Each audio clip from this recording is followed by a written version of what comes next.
आणि महाविकास आघाडीच्या बैठकीनंतर नाना पटोले सध्या बोलतायत, थेट जाऊया। उमेदवारांसाठी बरोबर आहे, पण जो नववा उमेदवार त्यांनी टाकला त्याला 20-25 मतं आणणार कुठून हे लोक? त्यामुळे घोडेबाजार, त्यांना भ्रष्टाचाराने पैसा कमवला आणि आता पैशाने विकत घेण्याचा काही प्लॅन त्यांचा चाललेला असेल आणि म्हणूनच राज्याचे उपमुख्यमंत्री, गृहमंत्री हे घोडेबाजाराची चर्चा करत आहेत। खरं तर त्यांनी विड्रॉल करायला पाहिजे होता, पण तेच घोडेबाजाराची चर्चा करतात। विधानसभेचं जागा वाटप लवकरात लवकर व्हावं त्या दृष्टिकोनातनं काही ते पण होईल, त्याच्यावरही चर्चा सुरू झाली। जागा वाटपावर चर्चा फॉर्म्युला नाही, अजून त्याच्यावरची चर्चा सुरू व्हायला। थँक्यू।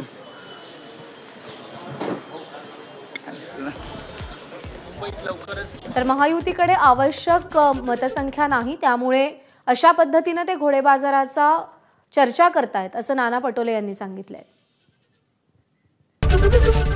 एबीपी माझा, उघडा डोळे बघा नीट।